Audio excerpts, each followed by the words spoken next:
Buenos días con todos. Nosotros somos el grupo 4 de Sistemas Estructurales 3, integrado por María Alexandra Mejía, Sergio Collantes, Yanina Soria, Sergio Hernández, Mel Chacón, Stephanie Delgadillo y quien les habla, Mariana Rufino.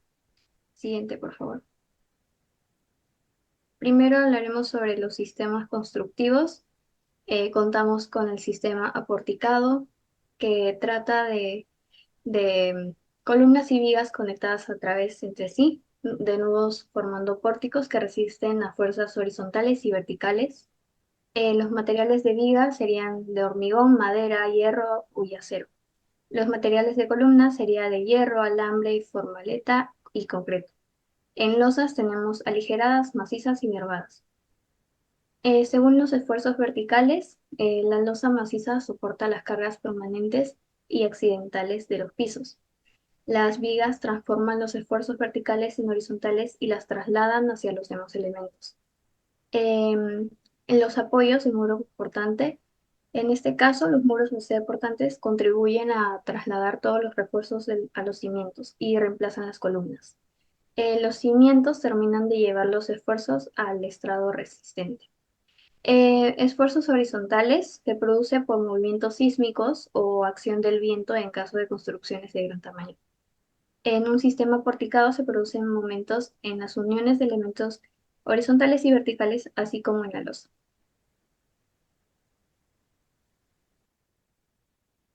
Con respecto al sistema dual, está conformado por pórticos de concreto y muros estructurales. Sus materiales son el ladrillo, el acero y el concreto armado. Una de sus características es que este sistema se utiliza cuando el edificio se tendrá fuerza de distintos tipos. También se utiliza para proyectos con características especiales como volados o cargas concentradas. También cuando los muros resisten las cargas laterales y el sistema porticado todas las gravitacionales. Las losas tienen un comportamiento de diafragma rígido. También posee una resistencia y ductilidad intermedia.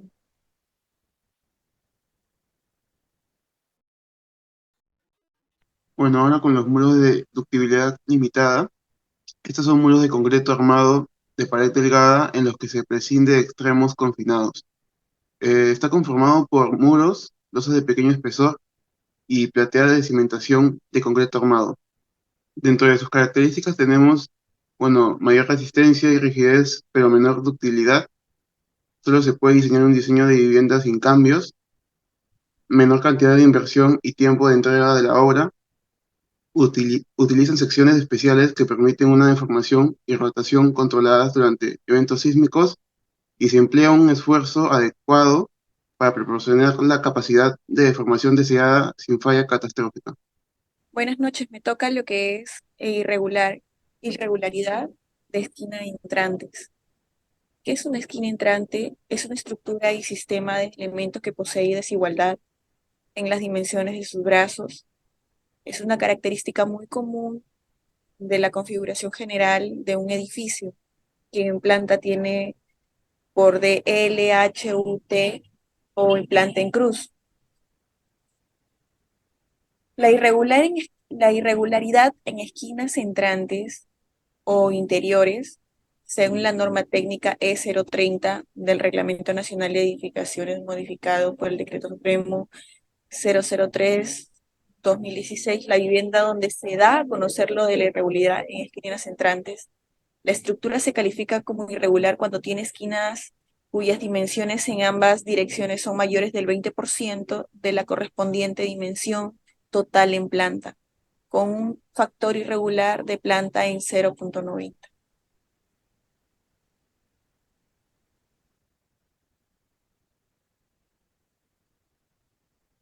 La irregularidad torsional.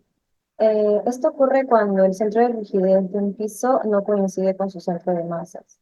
Su condición de regularidad es delta máximo es mayor a 1,3 que delta promedio.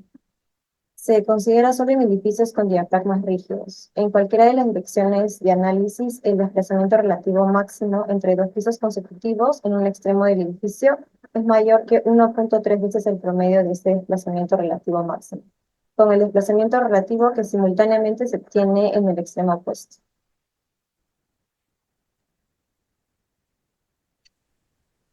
Sistemas no paralelos. Sistemas no paralelos se considera que existe una irregularidad cuando cualquiera de las direcciones de análisis los elementos resisten a las fuerzas laterales no son paralelos. Se debe asegurarse una adecuada resistencia sísmica en ambas direcciones perpendiculares, por lo cual el sistema resistentes en placas y pórticos debe de ponerse en dos direcciones perpendiculares. La discontinuidad del diafragma. Los diafragmas son rígidos, son elementos planos que no se deforman en su plano, es decir, que se comportan como un sólido indeformable. Las losas de concreto pueden considerarse diafragma rígido. Acá podemos ver un ejemplo de de la fuerza sísmica el, y las grandes aberturas en el techo debilitan a la losa de concreto y se pierde en el comportamiento de diafragma rígido.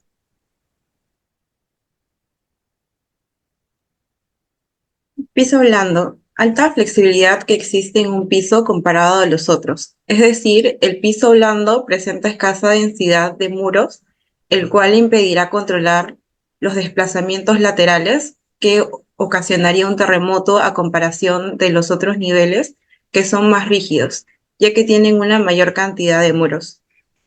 Se soluciona contando con un paño de muros resistentes que nazcan desde la cimentación. Columnas cortas. Cuando la albañilería no llega hasta la viga y deja un espacio para la colocación de ventanas, al ocurrir un sismo, el tramo de las columnas que se dejaron para las ventanas se deformará y cortarán.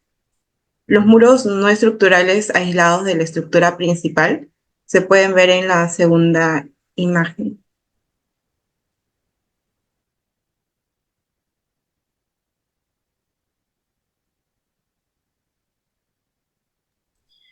Voy a explicar los tipos de losas. Tenemos primero la losa nervada, que es un tipo de techo que se utiliza para la construcción de una serie de vigas y nervios que se entrecruzan formando una rejilla o malla.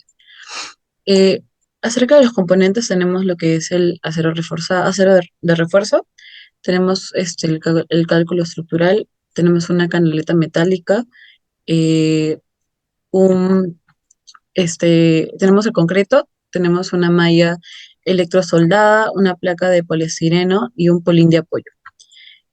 Acerca de las características, tenemos que resiste varias cargas concentradas ya que se contribuyen a las áreas muy grandes a través de las nervaduras cercanas de ambas direcciones.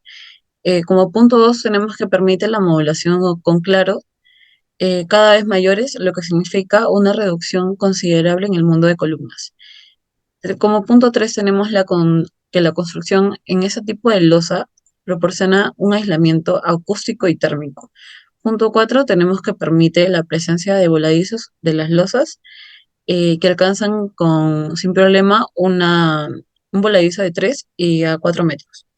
Como punto 5 tenemos que permiten levantar y colocar muros divisorios libremente sin importar su altura.